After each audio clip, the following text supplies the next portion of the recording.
Estaremos hablando acerca de dos figuras que se presentan entonces en este momento en la lucha que hemos hablado, que es la lucha general que se ha enseñado en la Biblia, ¿verdad? Y en los estudios que hemos realizado, la lucha entre Dios, su pueblo, contra el enemigo, Satanás, y su pueblo.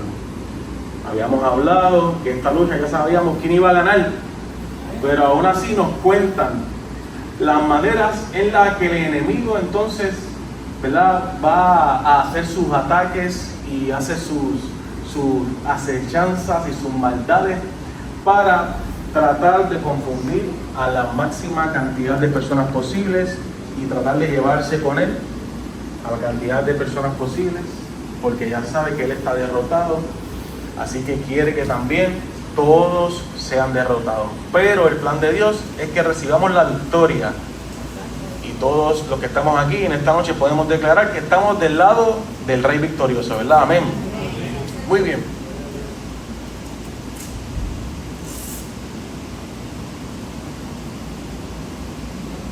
Ok, muy bien, la introducción. En el capítulo 12 vimos que comenzamos a ver una serie, un interludio que presentó unas señales o unos símbolos. Estas visiones que vio el vidente exploran a mayor profundidad el mensaje del gran rollo abierto. La primera visión revela la batalla cósmica, que mencionamos que era una batalla espiritual, en la lucha entre el arcángel contra el dragón, que estaba detrás del sufrimiento de las 7 iglesias debido a la persecución romana. Esta lucha, donde se presenta a estas figuras, es una manifestación de ese antiguo conflicto que comenzó en Génesis capítulo 3. La serpiente, que representa la fuente de toda maldad, se muestra aquí como un dragón. Ataca a una mujer y su simiente, que representan al Mesías y a su pueblo.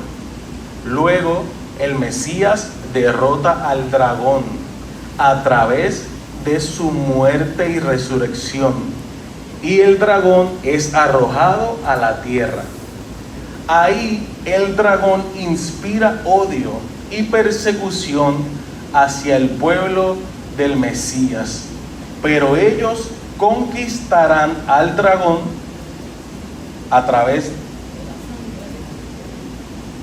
a resistir su influencia, incluso si él los mata.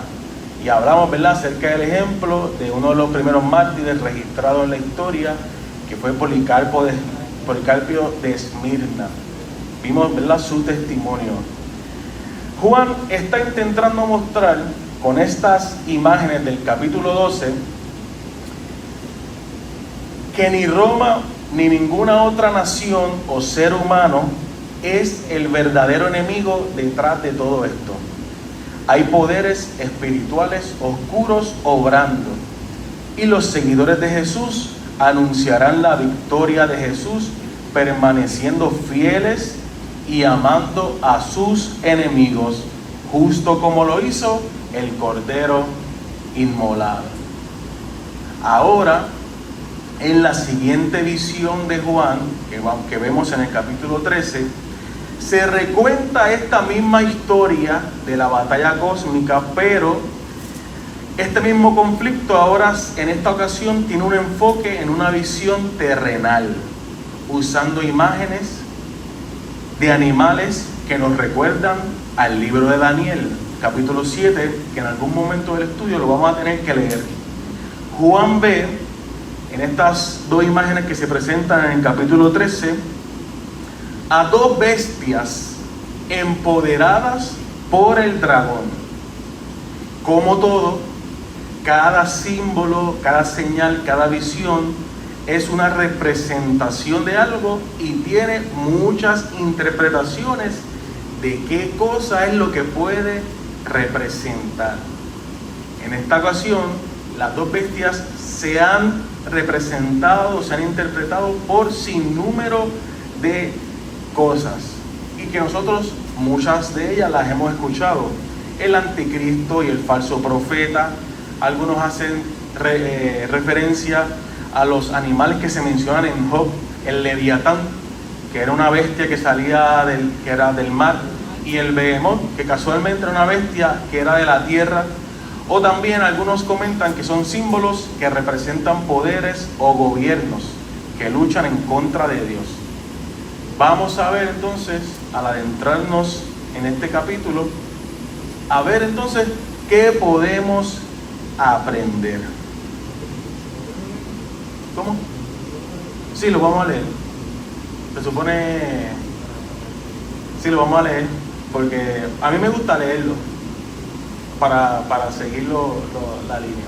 Esa es más o menos la imagen que se nos presenta de estas dos bestias que vamos a ver: la bestia del mar y la bestia de la tierra.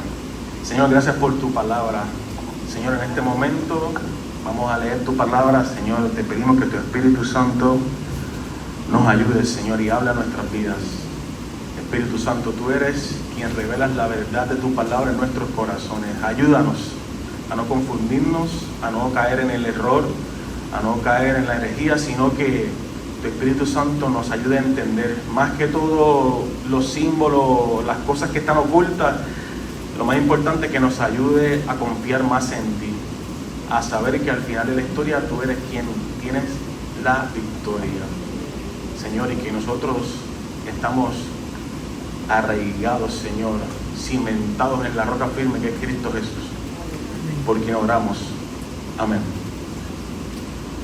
Muy bien. Dice entonces, vamos a leer la primera parte, los versos del 1 al 10, en donde se presenta la primera bestia, la bestia del mar. Si puede, por favor, sígame con la lectura para todos estar aquí. Dice: y vi que subía del mar una bestia que tenía 10 cuernos y 7 cabezas. Sobre sus cuernos tenía 10 diademas, y sobre sus cabezas había un nombre de blasfemia. La bestia que vi era semejante a un leopardo, sus pies eran como de oso, y su boca como la boca de león. Y el dragón le dio su poder y su trono y grande autoridad. Y vi una de sus cabezas como herida de muerte, pero su herida mortal se había sanado. Y toda la tierra se maravilló en pos de la bestia, y adoraron al dragón porque le había dado autoridad a la bestia. Y adoraron a la bestia, diciendo: ¿quién es semejante a la bestia? ¿Y quién puede combatir contra ella? Interesante pregunta. Verso 5. Y a la bestia le fue dada una boca que hablara insolencias y blasfemias, y le fue dada autoridad para actuar por 42 meses. Y abrió su boca en blasfemias contra Dios, para blasfemar contra su nombre y contra su tabernáculo, es decir, contra los que tienen morada en el cielo. Y le fue permitido, interesante eso también, lo vamos a ver, le fue permitido hacer guerra contra los santos y vencerlos. También le fue dado poder sobre toda raza y pueblo y lengua y nación. Y le adorarán todos los habitantes sobre la tierra, cuyos nombres no están inscritos en el libro de la vida del Cordero, quien fue inmolado desde la fundación del mundo. Si alguno tiene oído, oiga. Si alguien lleva en cautividad, es llevado en cautividad. Si alguien mata a espada, tiene que ser muerto a espada. Aquí está la perseverancia y la fe de los santos. Amados y amadas, y aquí con nosotros tenemos a la primera bestia, la bestia que sale del mar. Esta es, en este interludio que hemos visto, la segunda de las 7 visiones que nos muestra el primero de los 2 emisarios que Satanás llama para que le ayude en contra, que le ayude, gracias, amén. Uno de los 2 emisarios de Satanás que le ayudará en el ataque contra el pueblo de Dios. Dice el verso 1, como leímos, que vi subir del mar una bestia semejante al dragón rojo. Esta bestia tiene 7 cabezas y también tiene 10 cuernos, pero lleva las diademas sobre sus cuernos y no sobre sus cabezas. Una diferencia del dragón. Los 10 cuernos, hemos hablado, que simbolizan el limitado poder que tiene el diablo.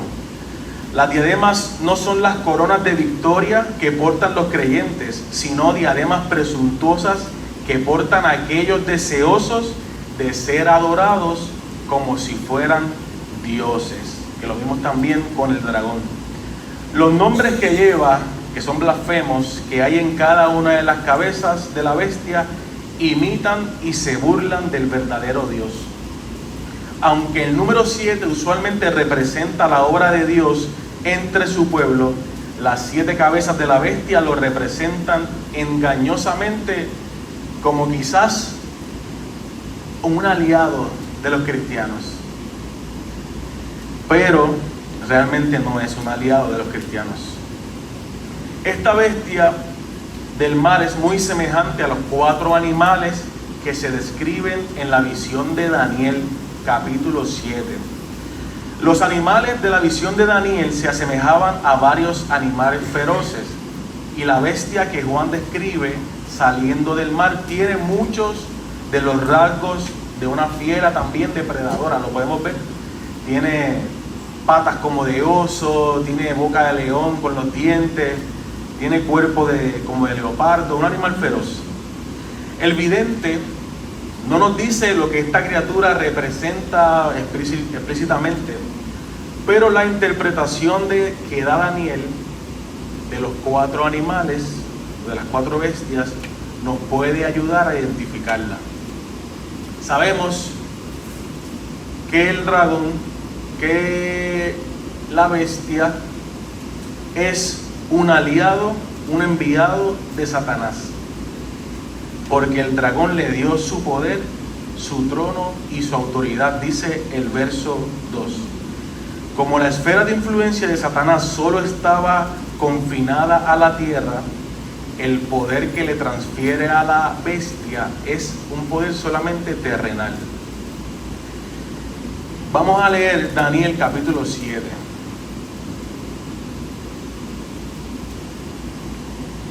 Para ver entonces la semejanza o lo que nos puede describir esta visión que tiene el profeta Daniel y qué representa para él y que nosotros entonces podemos aprender. Daniel capítulo 7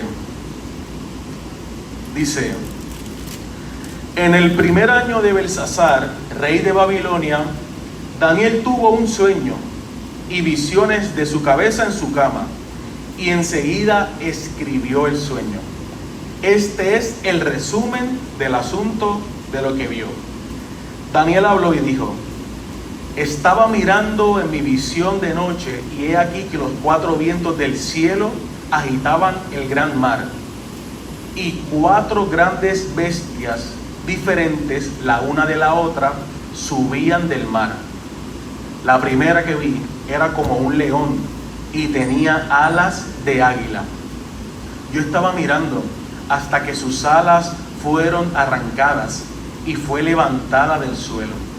Luego se quedó erguida sobre los pies a manera de hombre, y le fue dado un corazón de hombre. Y he aquí que otra bestia semejante a un oso se levantó a su lado. Tenía en su boca 3 costillas entre sus dientes, y le fue dicho así: levántate, devora mucha carne. Después de esto yo miraba, y he aquí otra bestia, como un leopardo, que tenía en sus espaldas 4 alas de ave. Esta bestia también tenía 4 cabezas, y le fue dado dominio. Después de esto miraba las visiones de la noche, y he aquí una cuarta bestia, terrible y espantosa, fuerte en gran manera. Esta tenía grandes dientes de hierro, devoraba y desmenuzaba y pisoteaba las sobras con sus pies. Era muy diferente de todas las bestias que habían aparecido antes de ella, y tenía 10 cuernos. Mientras yo contemplaba los cuernos, he aquí que otro cuerno, uno pequeño, crecía entre ellos, y delante de él fueron arrancados 3 de los cuernos anteriores. Y he aquí que en este cuerno había ojos, como ojos de hombre, y una boca que hablaba arrogancias. Estaba mirando hasta que fueron puestos unos tronos, y se sentó un anciano de días. Su vestidura era blanca como la nieve, y el cabello de su cabeza era como lana limpia. Su trono era como llama de fuego, y sus ruedas fuego ardiente. Un río de fuego procedía y salía de delante de él. Miles de miles le servían, y millones de millones estaban de pie delante de él. El tribunal se sentó y los libros fueron abiertos. Entonces yo miraba, a causa del sonido de las palabras arrogantes que hablaba el cuerno pequeño. Miré hasta que la bestia fue muerta, y su cuerpo fue destrozado y entregado a las llamas del fuego. También a las otras bestias les quitaron su dominio, pero les fue dada prolongación de vida hasta un tiempo definido. Estaba yo mirando en las visiones de la noche, y he aquí que en las nubes del cielo venía alguien como un hijo del hombre. Llegó hasta el anciano de días, y lo presentaron delante de él. Entonces le fue dado el dominio, la majestad y la realeza. Todos los pueblos, naciones y lenguas le servían. Su dominio es dominio eterno, que no se acabará, y su reino uno que no será destruido. En cuanto a mí, Daniel, mi espíritu se turbó a causa de esto, y de las visiones de mi cabeza me alarmaron. ¿A quién no? Interesante que Daniel escribiera también eso. Él dice: me acerqué a uno de los que estaban de pie delante del trono del anciano de días, y le pregunté la verdad acerca de todo esto que había visto. Él me habló y me dio a conocer la interpretación de las cosas. Estas 4 grandes bestias son 4 reyes que se levantarán en la tierra, pero los santos del Altísimo tomarán el reino y lo poseerán por los siglos y por los siglos de los siglos. Entonces quise saber la verdad acerca de la cuarta bestia, que era tan diferente de todas las otras, terrible en gran manera, con sus dientes de hierro y sus garras de bronce. Devoraba, desmenuzaba y pisoteaba las sobras con sus pies. También quise saber de los 10 cuernos que tenía en su cabeza, y del otro cuerno pequeño que había crecido, y delante del cual habían caído 3. Ese cuerno tenía ojos y una boca que hablaba arrogancias, y parecía ser más grande que sus compañeros. Yo veía que este cuerno hacía guerra contra los santos y los vencía, hasta que vino el anciano de días e hizo justicia a los santos del Altísimo. Y llegado el tiempo, los santos tomaron posesión del reino. Dijo así, explicando: la cuarta bestia será un cuarto reino en la tierra, el cual será diferente de todos los otros reinos. A toda la tierra devorará, la trillará y despedazará, En cuanto a los 10 cuernos, de aquel reino se levantarán 10 reyes, tras ellos se levantarán otro, el cual será mayor que los primeros y derribará a 3 reyes. Él hablará palabras contra el Altísimo y oprimirá a los santos del Altísimo. Intentará cambiar las festividades y la ley. En su mano serán entregadas durante un tiempos y la mitad de un tiempo, que habíamos hablado en la clase pasada, que se refiere a 3 años. Pero el tribunal se sentará y les será quitado su dominio para ser exterminado y destruido por completo. Y la realeza, el dominio y la grandeza de los reinos debajo de todo el cielo serán dados al pueblo de los santos del Altísimo. Su reino será un reino eterno y todos los dominios le servirán y le obedecerán. Aquí termina el asunto. En cuanto a mí, Daniel, mucho me turbaron mis pensamientos y me puse pálido, pero guardé el asunto en mi corazón. Se tuvo que ir a tomarse algo y a dormir. Bueno, ya estaba en la cama. Muy bien. La interpretación que da Daniel de sus 4 bestias confirma nuestra identificación de la bestia del mar que describe Juan. Estas bestias, como leímos, profetizaron 4 poderes gubernamentales específicos. Y eso es interesante, ¿verdad? Tomar otra clase para hablar de Daniel, porque tiene mucho que ver acerca de esto y aprendemos mucho también. Sin embargo, Juan no habla de 4 bestias, habla de una primera bestia que tiene cosas parecidas a esas 4 bestias. Juan solo habla de un solo gobierno, sin mencionar un gobierno específico, porque su bestia representa a todos los gobiernos del mundo que Satanás usa como instrumento contra la iglesia. Esta bestia que surge del mar es una representación de esas 4 bestias, a la vez de todos los reinos que se han levantado en contra de Dios. El mensaje predominante en Daniel y así también en la visión de Juan no es que las bestias van a tener poder. Sí, van a tener poder, pero es por tiempo limitado.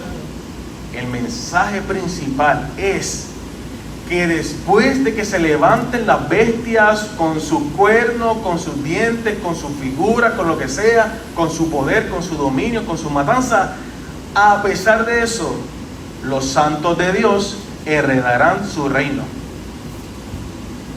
Ese es el mensaje principal, a pesar de todos los poderes terrenales que el diablo usa contra ellos. El creador de los gobiernos mundiales no es Satanás. ¿Quién es el creador de todas las cosas?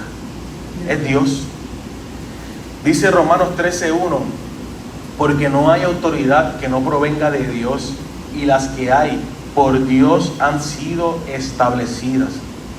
Aún así, Satanás usa con frecuencia cosas que Dios creó para sus propósitos malvados.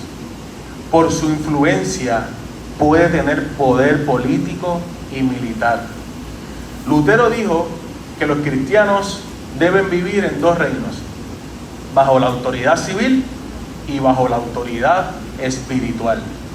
Los creyentes vivimos en el mundo y reconocemos el derecho legítimo que tiene el gobierno para exigirnos cierta obediencia a leyes, ¿verdad?, que se imponen en la legislatura y en el gobierno. Dice Romanos también que cada creyente debe someterse toda persona a las autoridades superiores. Pero al mismo tiempo entendemos que el poder secular de los gobiernos humanos y terrenales puede ser corrompido por Satanás si las personas que están en las figuras, en los espacios de poder, no creen en Dios. Así como esta bestia que representa el poder político y militar, cuando las fuerzas diabólicas imponen su voluntad en nosotros por medio del gobierno, recordemos que primero que nada somos miembros del reino de Dios antes que participantes afiliados de un partido político. Y yo estoy repitiendo porque eso lo dijo Ángel en otra clase. Antes de matarse por defender un partido político, por defender un gobierno, por defender a una persona que está aspirando a una candidatura, antes de participar en esos espacios, nosotros somos miembros de un reino más alto, de un reino superior, el reino de Dios. Entonces podemos decir como los apóstoles, es necesario obedecer a Dios antes que a los hombres. En Hechos 5, verso 29. Otra cosa interesante que pasa con la bestia que sale del mar es que dice en el verso 3: y vi una de sus cabezas como herida de muerte. Esto en el griego está escrito en un participio perfecto pasivo, que quiere decir que no fue como una herida provocada, o sea, autoprovocada, sino que algo la hirió. Puede ser un paralelo sintáctico. ¿Recuerdan el capítulo 5 cuando se presenta el gran rollo y Juan empieza a llorar porque no se encuentra nadie digno? Y uno de los ancianos le dice: ahí viene el león que es digno de desatar, pero cuando él voltea había que un cordero degollado que tenía 7 cuernos. Esto puede ser considerado, de esta herida de muerte en la cabeza de este pejo, gato, oso, una burla de la muerte y resurrección de Jesucristo. Dice que su herida mortal fue sanada al instante. Y esto tiene varias interpretaciones. Las más curiosas, nos hace la pregunta: ¿acaso tiene Satanás autoridad para resucitar individuos? ¿O es esto un truco, un engaño o una imitación? ¿Cuál es el significado de la herida mortal de la que fue sanado? Parece que hay muchas posibilidades que cumplen con esta descripción. Por ejemplo, hay un doctor teólogo inglés que se llama Henry Alford. Él creó no lo puse ahí, pero lo tenía porque quería mencionarlo.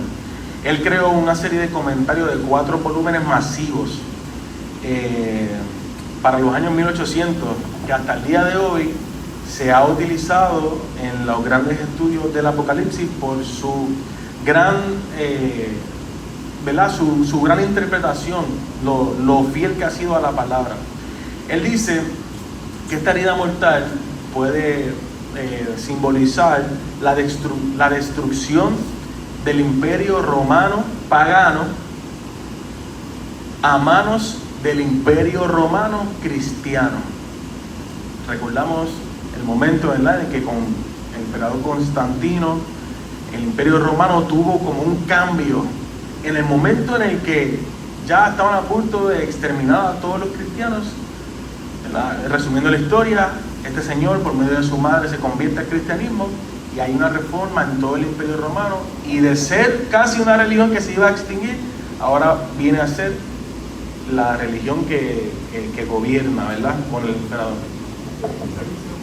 Esa visión o esa interpretación que usted da, yo he leído que es una visión preterista, son los que van como que a la historia de lo que pasó, y eso es la iglesia en aquel momento, como usted dice, tuvo como que poder, pero esa iglesia después persigue los judíos, esa iglesia después en la reforma mata a cristianos, y se cree que esa iglesia mató sobre 50 millones entre judíos y cristianos. Y entonces se ve hasta la época medieval, y se ve como la herida esa como que se curó, que fue como que Roma resucitó otra vez. Pero lo más trágico es que en ese caso no es Domiciano, no, es un líder cristiano. Esa es la visión preterista. Otros, estaba leyendo un comentario, que son futuristas y ven esa bestia como el anticristo. Entonces, esa es otra visión. Y también está la visión espiritual. El diablo siempre ha querido imitar lo que hace Dios. Así es. Como Así es. Cristo resucitó, pues quiere también hacer una obra, ¿sabes? Como que eres Dios Así es. y que puede levantar de los muertos. Y por eso entonces ahí se ve como que la herida sanó y como que resucitó. Como que sanó, como que... Tú sabes, y ahí se dice Todo el mundo que se maravilló. quedó maravillada. Maravillada. Como nosotros, cuando Cristo resucitó, la iglesia es un fundamento de la iglesia. Ese es el fundamento, Si Cristo no hubiese resucitado, van a fuera nuestra fe. quizás así dice la El enemigo palabra. siempre ha querido imitar lo que hizo Cristo para confundir la gente. Así es, para engañar. Y eso tiene repercusiones y vamos a ver el otro pejo que sale después, la otra bestia. Hace alusión a eso en algún momento y lo vamos a ver, pero va a ser en la otra parte. Pero gracias, porque así mismo es. En esta teoría se habla que el Imperio Romano como que de momento volvió a su auge después de tanta debilidad que tenían, porque históricamente hubo muchos problemas por, ¿cómo se llama? Cuando el reino, gente del mismo reino conspira contra el reino, como que, Dios mío, un golpe de poder. Un golpe de Estado. Como golpe de Estado. Esos emperadores romanos se traicionaban los unos a los otros y por el poder se mataban, y el imperio romano poco a poco fue cayendo, que ellos mismos se traicionaban, hubo golpe de Estado, una cosa terrible.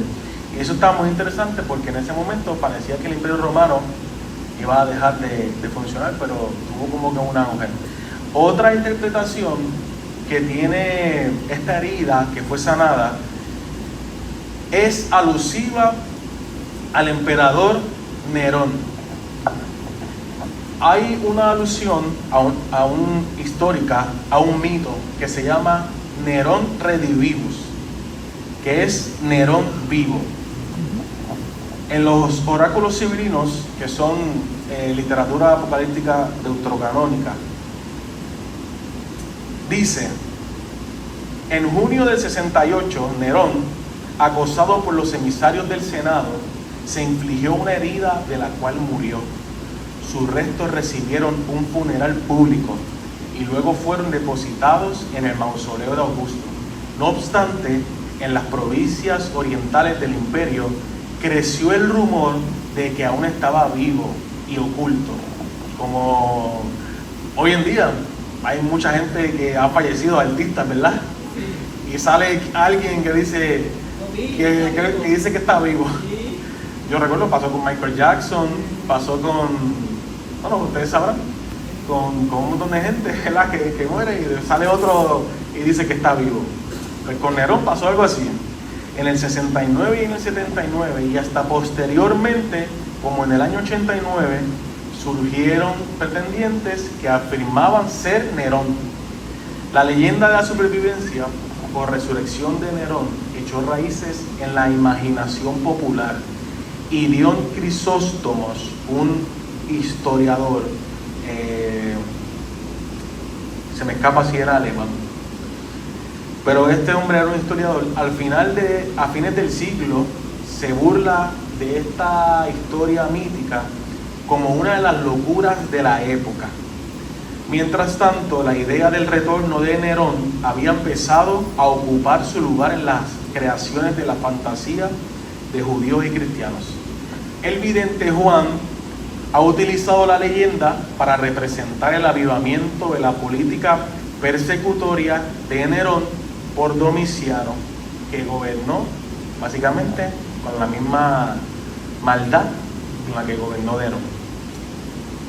La tercera explicación, ¿verdad? que menciono es que el último gobernante recibirá, o el último gobierno de alguna manera recibirá una herida que normalmente para un ser humano común y corriente sería fatal, mortal, pero que es milagrosamente sanado por Satanás.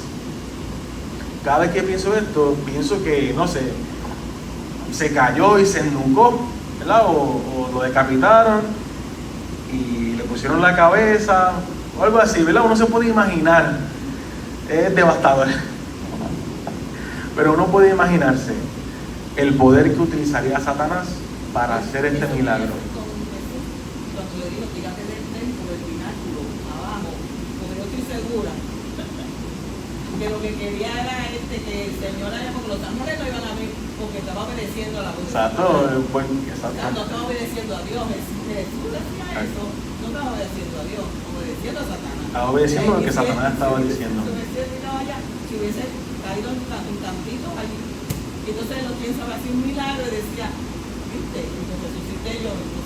Exacto. Que ya no va a buscar la forma de engañar como sea, pero el Señor se la sabía. Así es. Esa es una de las armas más fuertes del enemigo, el engaño. Porque el diablo no tiene poder para resucitar. Mientras que la resurrección de un muerto supera el poder de Satanás, parece que sí está dentro de su poder sanar una herida. Quizás eso sí lo puede hacer. Y puede que esta sea una de las explicaciones. El punto importante es que el último gobernante o gobierno mundial llegará al poder apoyado por una milagrosa sanidad realizada por Satanás mismo.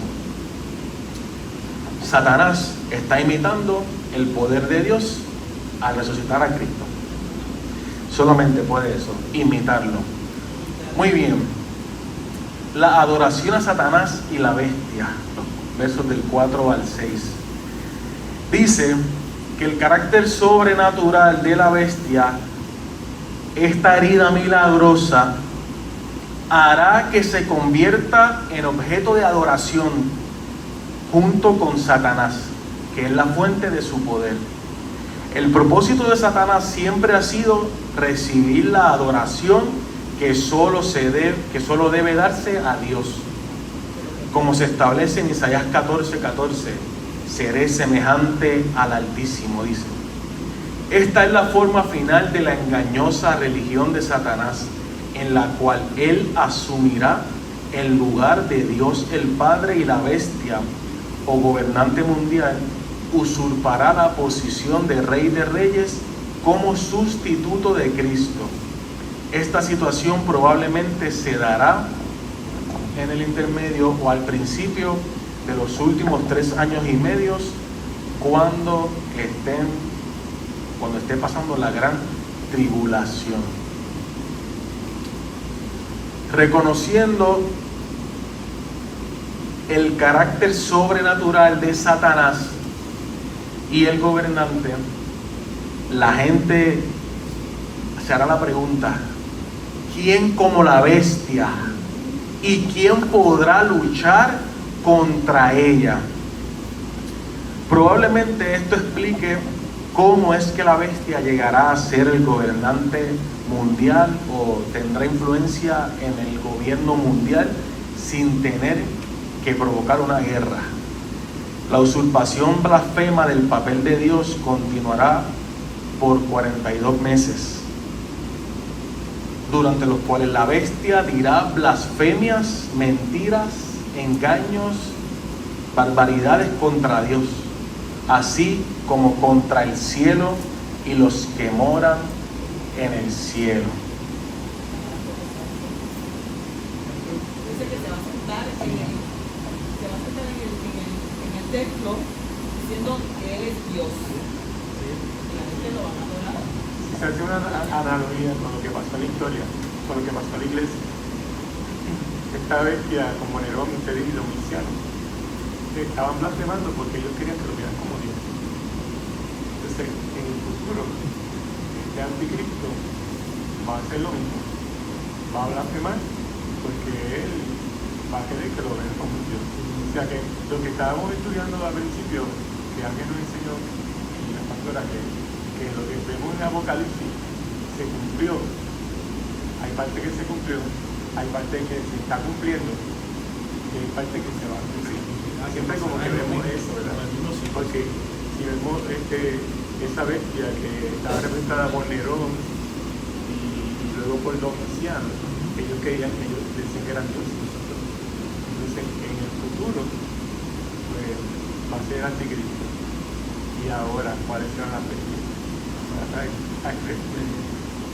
A medida que pasa la historia, han surgido bestias, personas con ideología, con religiones mundiales, haciéndose pasar por Dios. Y hay muchos. Pero este en específico, Satanás le va a entregar todo el poder completamente a él. Entonces, eso va a ser, bueno, lo van a adorar. Sí, lo van a adorar. Lo van a adorar. Eso, ¿verdad? Será de esa manera interesante. Yo no quiero estar ahí.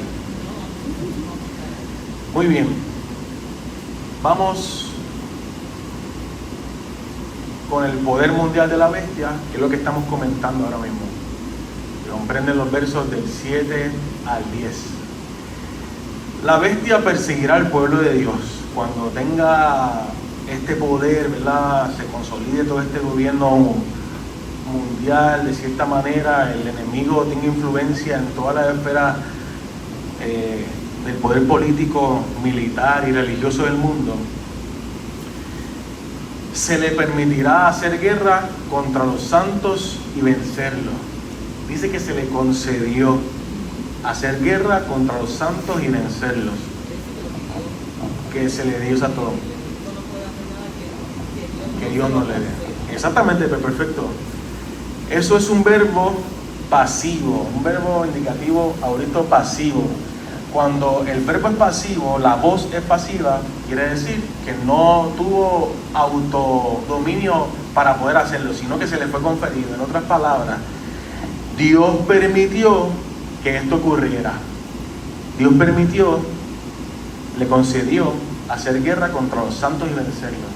Y si hacemos reflexión teológica acerca de eso, uno se puede preguntar, ¿por qué Dios le permitió que hiciera guerra contra los santos y los venciera? Lo mismo pasa cuando Job se hace esa misma pregunta. ¿Por qué uno tiene que pasar una prueba muy difícil? ¿Por qué Dios permite que pasemos pruebas?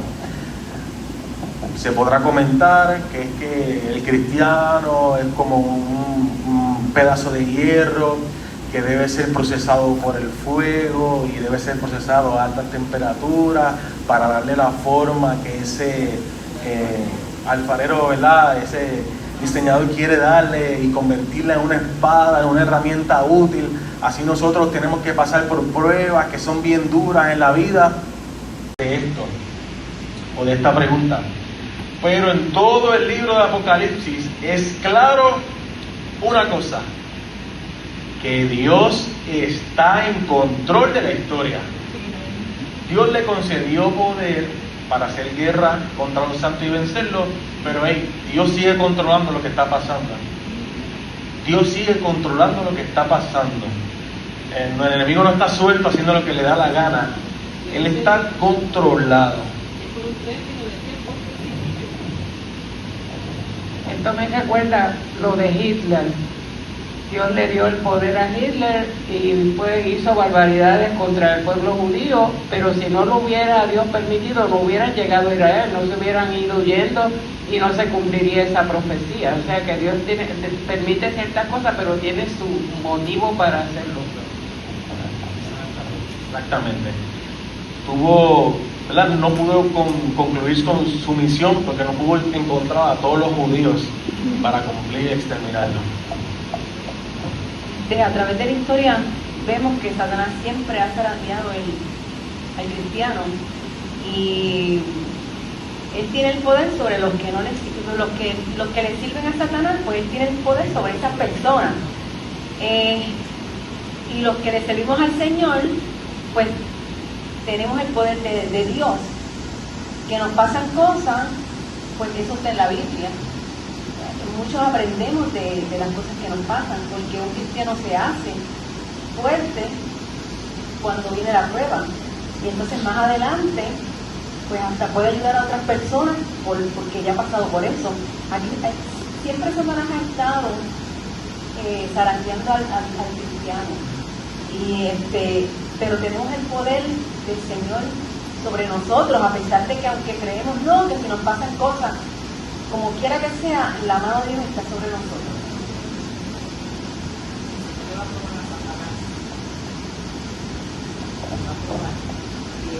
Nosotros que seguimos a Él, no por lo que Dios nos dé, sino porque le amamos, le hemos conocido y nos hemos entregado a Él y vamos a adorar solamente a Él, aunque tengamos que darnos la vida. Amén.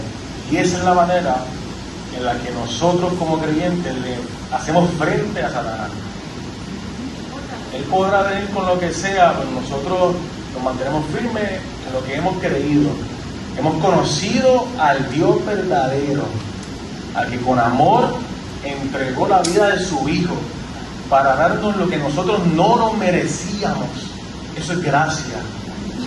Y el enemigo no nos puede dar gracia, solamente lo da Dios. Ese amor tan grande y esa misericordia lo da Dios. ¿Qué nosotros podemos hacer en respuesta a ese amor tan grande y a esa gracia que Dios nos da? Conocerlo y amarlo de la misma manera que Él nos ha amado a nosotros. Amén. Y serle fiel. Dios está en control de la historia. Daniel capítulo 7 hace referencia a la guerra en contra de sus santos, como lo leímos, e indica la muerte física de personas que son parte del pueblo de Dios. Y hablábamos también la clase pasada, y en una de las copas se habló también de los mártires. Hay personas creyentes que han muerto por causa del Evangelio. Y Jesús lo dijo en Mateo: el que quiere ganar su vida, la perderá. Pero el que pierda su vida por causa del nombre y por causa del Evangelio, la salvará, la ganará. Habrá un momento en que pareciera que el enemigo ha salido victorioso, como en el Calvario, pero el Apocalipsis y Daniel enseñan que tal cosa dura muy poco. Fíjese que el pueblo de Dios está protegido de la ira divina. Lo vimos cuando se presentaron las trompetas, pero no de la ira de la bestia y sus seguidores. Dios permite una aparente victoria del mal para así revelar su verdadera naturaleza e intenciones. La bestia se convertirá en el gobierno o en el gobernante mundial y su autoridad se extenderá sobre toda tribu, pueblo, lengua y nación, como se predice en Daniel capítulo 7, verso 23. Además de que logrará dominar a todo el mundo, también va a abolir todas las otras religiones y exigirá que todos le adoren. Todos los moradores de la tierra adorarán a la bestia, excepto aquellos cuyos nombres están escritos en el libro de la vida. En la expresión del Cordero que fue inmolado desde el principio del mundo, parece que las palabras desde el principio del mundo tienen que ver con el tiempo de la eternidad pasada, en que los nombres se escribieron en el libro de la vida y no con la crucifixión de Cristo, puesto que Él no fue crucificado cuando se creó el mundo, de la manera en la que nosotros lo podemos ver. En la historia no fue así, ¿verdad? En nuestra cosmovisión. Como dice Pablo, aquellos que son salvos fueron predestinados para la salvación antes de la creación, como dice en Efesios 1:4. Algunos piensan, y esto es interesante, algunos piensan que el libro de la vida originalmente contenía los nombres de todas las personas que han nacido en el mundo y que los de los no salvos se borran cuando mueren, se borran del libro cuando mueren. Esta interpretación proviene del capítulo 3 de Apocalipsis, donde Cristo prometió a los creyentes de Sardis que sus nombres no serían borrados del libro de la vida. Y del capítulo 22, donde a una persona que rechaza el mensaje del libro de Apocalipsis, de la revelación, se le advierte que Dios quitará su parte del libro de la vida. Sin embargo, este verso 8 probablemente significa que aquellos que han sido salvos, usted y yo, ya tienen sus nombres escritos en el libro de la vida desde la eternidad, en previsión de la muerte de Cristo en la cruz por cada uno de nosotros, y que sus nombres, nuestros nombres, nunca serán borrados. Amén. ¿Cuántos saben que tienen su nombre escrito en el libro de la vida? Esa es la meta. Y de la fundación del mundo ya estaba aquí. Que fuimos predestinados. Esa es la meta, llegar ahí. Tomados entonces como un todo, los versos 7 y 8 indican la extensión universal del gobierno político de la bestia, así como la forma final que adoptará la religión satánica durante este tiempo de tribulación. Solo aquellos que vienen a Cristo serán librados de la condenación que se avecina. Todo creyente tiene la confianza de que Dios cumple sus promesas. Jesús nos invita, mediante las palabras escritas de Juan, a que nos aferremos a sus promesas durante los últimos tiempos, o sea, hoy. Si alguno tiene oído, oiga. Si alguno tiene oído, oiga. Donde dice aquí, y se le permitió hacer guerra contra los santos y el cerdo, estos santos que escritos en el libro de la vida, el nombre de ellos o otros santos. Los santos refiriéndose al pueblo de Dios en general, porque el mensaje del contexto completo del libro, de la lucha de Dios, su pueblo de Dios, ¿verdad?, de manera general, y la simiente que sale del pueblo, que es Jesús, haciendo la lucha contra el enemigo y sus ángeles. Los santos se hace referencia básicamente a los que han creído en Jesús, a los creyentes en Jesús. No sé si respondí. Pero la diferencia entre lo que está escrito en el nombre de los santos, ¿sabes? Bueno, vamos a reflexionar. Nacido de nuevo, o sea, para estar inscrito hay que nacer de nuevo. ¿Verdad? Y cuando tú naces te ponen en un registro de monográfico. En el cielo también. Tiene que haber nacido de nuevo, ahí está escrito. Como Dios sabe de antemano quiénes van a estar en el libro, porque nosotros nuestro encuentro finita no lo podemos captar. Pero ya Dios de antemano sabe quiénes van a estar ahí. Sí. Todos los que él sabía quiénes lo iban a aceptar a su hijo, quiénes lo iban a aceptar. Que de un principio de la relación del mundo. Y eso es lo que yo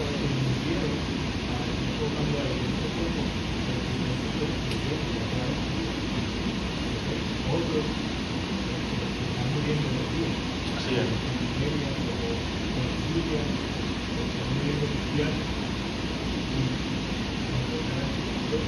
Nosotros los mártires, Van a seguir muriendo. Hoy siguen muriendo. Han muerto, hoy siguen muriendo y seguirán muriendo. La pastora. Capítulo 8. Las oraciones de los santos. Los santos se refiere a todos aquellos que en el caso particular del Apocalipsis son los que han muerto por ser creyentes en Jesucristo. Que son los mártires. Entonces, ya esos mártires están inscritos en el libro de la vida. Así que sí, podríamos reflexionar que los santos son parte de los que están inscritos en el libro de la vida. Amén. Excelente, me encanta eso, que hagan preguntas y hagamos reflexión, porque para eso es este espacio, para hacer reflexión. No todo se saca de los libros, nosotros también tenemos al Espíritu Santo nosotros también recibimos revelación del Espíritu Santo, y aquí nosotros podemos hacer una, ¿cómo se llama eso? Una tertulia teológica de la manera en la que nosotros interpretamos lo que leemos. No solamente, ¿verdad?, las referencias que hacemos. Por tener 50 doctorados no lo sabes todo, porque los doctorados no dan la revelación de la palabra. En el caso específico de la Biblia, no, es el Espíritu Santo. Y me gusta este espacio, gracias por la pregunta, porque nos ayuda a nosotros a hacer la reflexión de qué podemos entender y qué el Espíritu nos puede hablar hoy, ahora mismo, y lo que nosotros estamos haciendo. Gracias, doctora, y gracias, Luis. Muy bien. Creo que vamos a ir terminando con la primera bestia, y la segunda bestia la dejamos para el otro martes, porque se está... Tacho, y ese está de Gile también.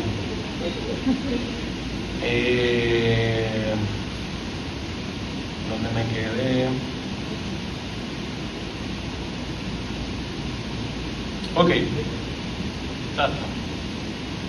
Los creyentes que vivimos bajo la autoridad simultánea de Dios y del gobierno de los hombres, debemos entender esta visión de la bestia que venía del mar. Esta no es un gobierno civil meramente, sino que es el abuso de Satanás y sus aliados en el poder político. Esta distinción nos ayuda a caminar entre la fina línea de dar al César lo que es del César y a Dios lo que es de Dios, como dice Marcos 12. Así que esta visión no es una incitación a la desobediencia civil. No es que salgamos ahora y nos pongamos todas las luces rojas. Cuando el gobierno muestra ser la bestia que sale del mar, obedeceremos a Dios sin desobedecer las autoridades terrenales. Esto significa apoyarse en la verdad y con toda humildad aceptar las consecuencias. Juan lo explica de la siguiente manera: si alguno lleva en cautividad, a cautividad irá. Si alguno mata a espada ha de ser muerto. La visión de la bestia del mar nos invita a confiar en que la pérdida de las cosas a corto plazo resulta en ganancia a largo plazo. El diablo gana batallas quizás, pero Jesucristo ganó la guerra. Confiamos en que no importa lo que suframos bajo los gobiernos terrenales, porque Dios promete: después recibirán el reino de los santos del Altísimo y poseerán el reino hasta el siglo, eternamente y para siempre, por los siglos de los siglos y por los siglos. Aquí está la perseverancia y la fe de los santos. Amén. Gracias, amados hermanos. En esta noche vamos a dejarlo hasta aquí, porque la otra parte también se pone interesante con la otra bestia que sale, que comprende los versos del 11 al 18. Lo puede ir estudiando, lo puede ir leyendo, repasando en sus hogares, y si tiene alguna duda, ¿verdad?, la puede comentar con Ángel, con la pastora, o la puede traer aquí a la discusión y lo hablamos entre todos. Y damos gracias a Dios porque, a pesar de todas las cosas, ¿verdad?, que podemos leer, que quizás nos pueden confundir, porque todavía no se ha respondido la pregunta bien: ¿quién entonces es la bestia? ¿Qué representa la bestia? Eso lo vamos a responder al final de esta otra parte. Lo importante es que al final depende del punto de vista.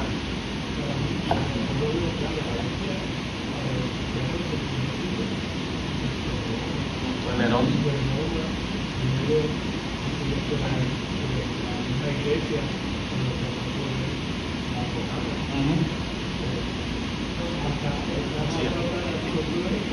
Así es. Así es.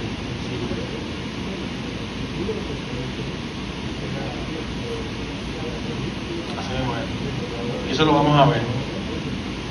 Bien, eso lo vamos a ver.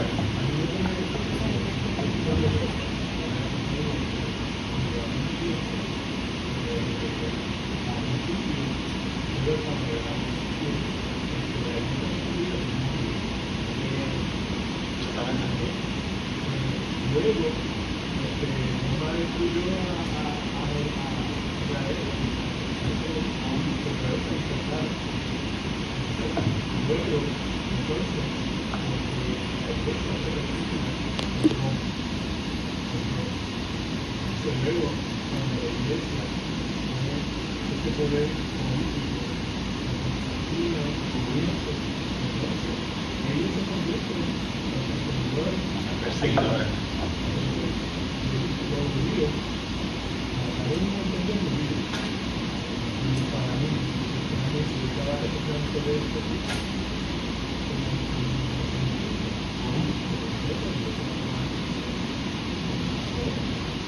no obligaron a los cristianos, a los creyentes, que